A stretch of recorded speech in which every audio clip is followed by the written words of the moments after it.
क्रांतिदर्शी युग ऋषि वेद मूर्ति तपोनिष्ठ पंडित श्री राम शर्मा आचार्य एवं परम वंदनीय माता भगवती देवी शर्मा द्वारा भाष्यकृत 108 प्रमुख उपनिषदों के अंतर्गत ज्ञानखंड में छांदोग्योपनिषद के 6वें अध्याय के प्रथम, द्वितीय, तृतीय, चतुर्थ और पंचम खंड का स्वाध्याय करेंगे। 5वें अध्याय में बताया गया है कि अग्निहोत्र के यथार्थ स्वरूप की जानकारी रखने वाले एक विशेषज्ञ के कार्य से सभी प्राणी समुदाय तृप्त हो जाते हैं, किंतु ऐसी संभावना तभी की जा सकती है जब समस्त प्राणियों में एक ही आत्मा का आधिपत्य स्थापित हो। प्रस्तुत विषय का विस्तार से इस 6ठे अध्याय में उल्लेख किया गया है। 6वें अध्याय के प्रथम खंड के प्रथम मंत्र में उपनिषद के ऋषि लिखते हैं, अरुण के पौत्र श्वेतकेतु को उसके पिता उद्दालक ने ब्रह्मचर्य के महत्व को प्रतिपादित करते हुए उसे ब्रह्मचर्य आश्रम में प्रवेश की अनुमति प्रदान की। उसके पिता ने उसे संबोधित करते हुए कहा कि हमारे वंश में जन्म लेने वाला कोई भी बालक ब्रह्म विद्या के अध्ययन के बिना ब्रह्म बंधु की भांति नहीं होता। इस मंत्र की व्याख्या करते हुए युग ऋषि लिखते हैं, ब्रह्म बंधु उसे कहते हैं जो ब्राह्मणों जैसा आचरण नहीं कर पाता किंतु उनसे संबद्ध होता है। ऋषि के कथन का भाव है कि उनके कुल में कभी आचरणनिष्ठ ब्रह्मज्ञ होते थे।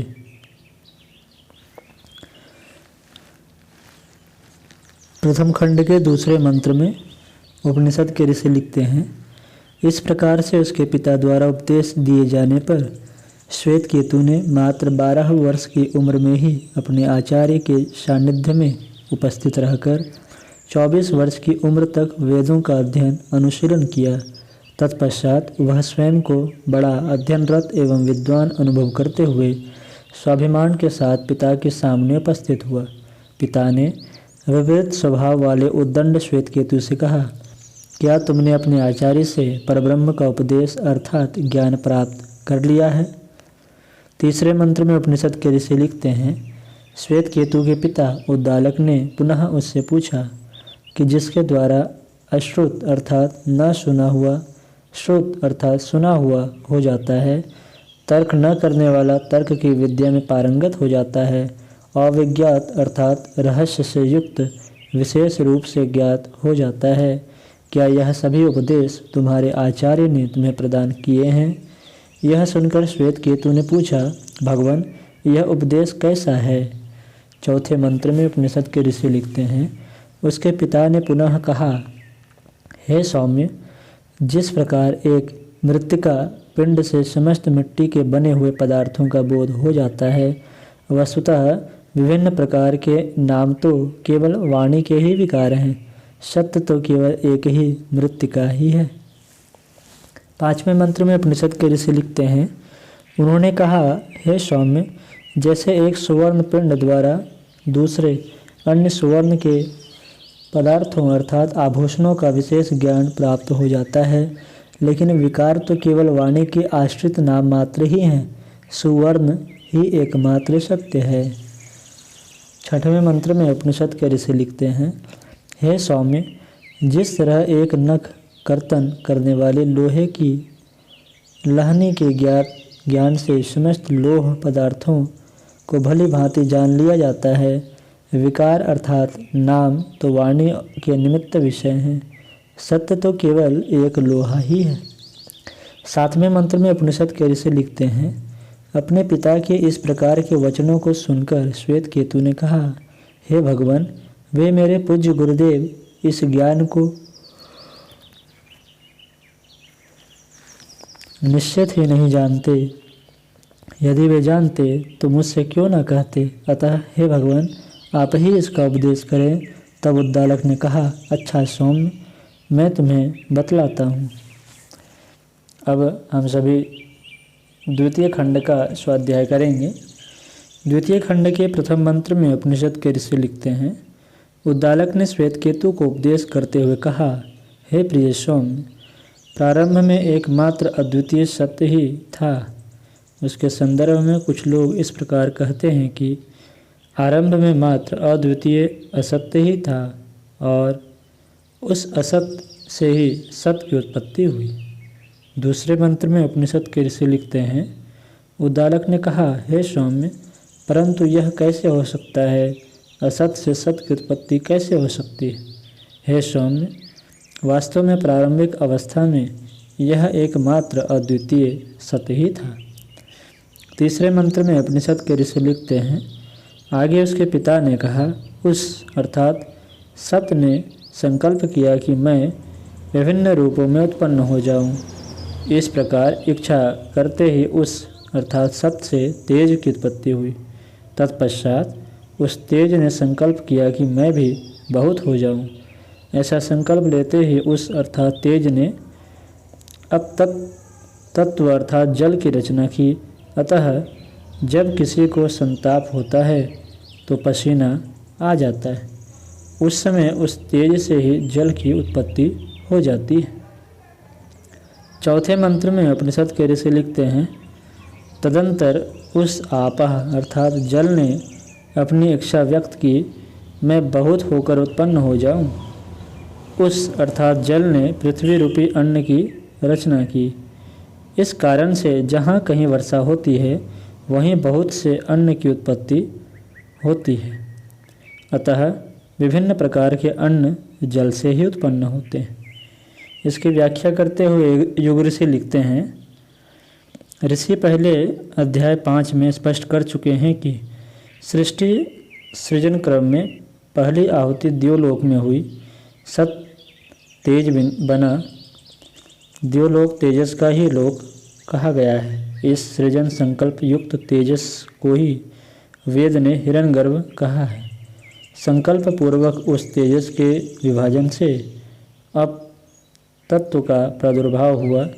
इसे वेद ने सृष्टि का मूल क्रियाशील प्रवाह माना है, जिसे द्योलोक का जल भी कह सकते हैं। इस अप प्रवाह के संकल्प से अति सूक्ष्म पदार्थ कण सब एटॉमिक पार्टिकल्स बने, जिन्हें द्योलोक का पृथ्वी तत्व कह सकते हैं। दूसरे चरण में तेजस सूर्यादि के रूप में व्यक्त हुआ। उस तेजस के अप तत्व में संघात से अंतरिक्ष में परमाणु कणों और जल की उत्पत्ति हुई। उस जल और सूक्ष्म कणों के संयोग से स्थूल कणों के रूप में पृथ्वी तत्व बना। ऋषि दोनों चरणों की प्रक्रिया देखते हैं, इसलिए उनके कथन में तेज, अप, पृथ्वी आदि के सूक्ष्म, स्थूल, दृश्य, अदृश्य दोनों भाव मिले हुए हैं। उसी दृष्टि से उनके कथन का अर्थ स्पष्ट हो सकता है। अब हम सभी तृतीय खंड का स्वाध्याय करेंगे। तृतीय खंड के प्रथम मंत्र में उपनिषद के ऋषि लिखते हैं, तदंतर उद्दालक ने सृष्टि क्रम समझाते हुए श्वेत केतु से और स्पष्ट करते हुए कहा, इस ख्याति प्राप्त प्राणियों के 3 ही बीज अंडज, जरायुज और उद्भिज होते हैं। दूसरे मंत्र में उपनिषद के ऋषि लिखते हैं, उस अर्थात सतरूपी देवता ने अपने प्रचंड इच्छा शक्ति के माध्यम से संकल्प किया कि मैं इस जीवात्म रूप से इन तीनों अर्थात तेज, अप एवं पृथ्वी देवताओं में अनुप्रवेश कर नाम एवं उसके रूप को प्रकट करूं। तीसरे मंत्र में उपनिषद के ऋषि लिखते हैं, और उन सभी में से एक एक देवता को त्रिवृत अर्थात 3-3 भागों में विभाजित करूं। इस प्रकार का संकल्प करते हुए इस देवता ने जीवात्म रूप से उन तीनों देवों में प्रवेश करते हुए उनके नाम एवं रूप को स्पष्ट किया। चौथे एवं तृतीय खंड के अंतिम मंत्र में उपनिषद के ऋषि लिखते हैं, उस देवता ने उन सभी में से हर एक को अलग अलग त्रिवृत अर्थात 3 भागों में किया। हे पुत्र, जिस प्रकार ये तीनों देवता एक एक करके हर एक त्रिवृत अर्थात कारण, सूक्ष्म और स्थूल रूप में हैं, वह मैं जानता हूँ। अब हम सभी चतुर्थ खंड का स्वाध्याय करेंगे। चतुर्थ खंड के प्रथम मंत्र में उपनिषद के ऋषि लिखते हैं, 3 प्रकार से अलग अलग की हुई अग्नि का जो रोहित अर्थात लाल वर्ण है, वह तेज प्रकाश का ही रूप है। जो श्वेत वर्ण है वह जल तत्व का रूप है, और जो कृष्ण वर्ण है वह अन्न तत्व का रूप है। इस भांति अग्नि से अग्नित्व पृथक हो गया, क्योंकि अग्नि शब्द तो मात्र विकार वाणी से कहने के लिए नाम मात्र है, सत्य तो मात्र 3 रूप ही है। दूसरे मंत्र में उपनिषद के ऋषि लिखते हैं, आदित्य का जो रोहित अर्थात लालिमा युक्त वर्ण है वह प्रकाश का ही रूप है। जो शुक्ल वर्ण है वह जल तत्व का रूप है, और जो कृष्ण वर्ण है वह अन्न अर्थात पृथ्वी का रूप है। अतः आदित्य से आदितत्व अलग हो गया, क्योंकि आदित्य रूप विकार वाणी पर आश्रित नाम मात्र है, मात्र 3 रूप ही सत्य स्वरूप है। तीसरे मंत्र में उपनिषद के ऋषि लिखते हैं, चंद्रमा में जो रोहित वर्ण है वह प्रकाश का रूप है। जो श्वेत वर्ण है वह जल का है, और जो कृष्ण वर्ण है वह अन्न अर्थात पृथ्वी का रूप है। इस तरह चंद्रमा चंद्रत्व से निवृत्त हो गया, अतः विकार वाणी पर आश्रित नाम मात्र ही है, सत्य तो मात्र केवल 3 रूप ही है। चौथे मंत्र में उपनिषद के ऋषि लिखते हैं, विद्युत का जो लाल वर्ण है वह एकमात्र तेज अर्थात प्रकाश का ही रूप है। जो शुक्ल वर्ण है वह जल का स्वरूप है, और जो काला वर्ण है वह अन्न अर्थात पृथ्वी का रूप है। इसलिए विद्युत से विद्युत्व अलग हो गया, क्योंकि विद्युत रूप विकार वाणी पर आश्रित नाम मात्र ही है, 3 रूप ही केवल सत्य है। पांचवें मंत्र में उपनिषद के ऋषि लिखते हैं, इस प्रकार त्रिवृत्त के वर्गीकरण का ज्ञान रखने वाले अतीतकालीन महागृहस्थ और महाश्रोत्रियों ने कहा कि वर्तमान काल में हमारे वंश में कोई बात अश्रुत और अविज्ञात है, ऐसा कोई भी नहीं कहेगा। अतः इन अग्नि आदि तत्वों के उदाहरण द्वारा वे लोग सभी कुछ जानते थे। छठवें मंत्र में उपनिषद के ऋषि लिखते हैं, जो कुछ उन्हें रोहित सा अर्थात लाल रंग की भांति प्रतीत होता है वह तेज का ही रूप है। जो कुछ शुक्ल सा प्रतीत होता है वह जल का रूप है, तथा जो काला रंग है वह अन्न अर्थात पृथ्वी का रूप है। ऐसे सभी रूपों की जानकारी उन्होंने प्राप्त की। चतुर्थ खंड के अंतिम व 7वें मंत्र में उपनिषद के ऋषि लिखते हैं, इसके अतिरिक्त जो कुछ भी विशेष रूप से स्वीकार नहीं किया गया वह भी इन तीनों देवों का ही समूह है। ऐसी जानकारी उन्होंने प्राप्त की। उद्दालक ने कहा, हे स्वामी, मेरे द्वारा यह जानो कि किस प्रकार ये तीनों देवता शरीर एवं इंद्रियों के संघात रूप पुरुषत्व को प्राप्त करके 3 प्रकार से पृथक पृथक हो जाते हैं। यह क्रम अगले खंड में स्पष्ट किया गया है। अब हम सभी पंचम खंड का स्वाध्याय करेंगे। पंचम खंड के प्रथम मंत्र में उपनिषद के ऋषि लिखते हैं, जो अन्न वस्त्र के रूप में ग्रहण किया जाता है, जो अन्न भोजन के रूप में ग्रहण किया जाता है वह 3 भागों में बट जाता है। उस अन्न का जो स्थूलतम पदार्थ है वह मल रूप में परिवर्तित हो जाता है। जो मध्यम अंश है वह रसादि से युक्त होकर मांस के रूप में परिणत हो जाता है, और जो अति सूक्ष्म है वह मन के रूप में परिणत हो जाता है। दूसरे मंत्र में उपनिषद के ऋषि लिखते हैं, जो जल ग्रहण किया जाता है वह 3 प्रकार से विभक्त हो जाता है। उस अर्थात जल का स्थूल भाग मूत्र बनता है, मध्यम अंश रक्त के रूप में परिवर्तित हो जाता है, और सूक्ष्म अंश प्राण बन जाता है। तीसरे मंत्र में उपनिषद के ऋषि लिखते हैं, जो तेज ग्रहण किया जाता है वह भी 3 रूपों में विभाजित हो जाता है।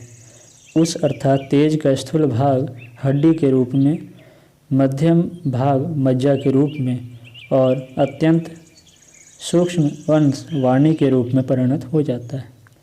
पंचम खंड के अंतिम व चौथे मंत्र में उपनिषद के ऋषि लिखते हैं, उद्दालक ने पुनः कहा, हे सौम्य, अन्न का कार्य मन, जल का कार्य प्राण और तेज का कार्य वाणी है।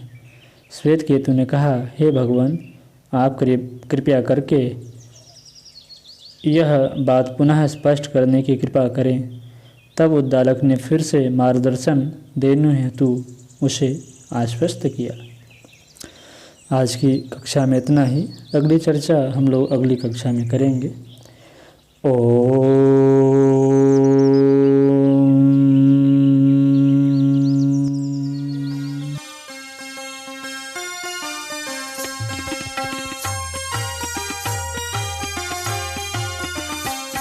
चलो गुरुदेव के सपने सजाने की शपथ ले लें। चलो गुरुदेव के सपने सजाने की शपथ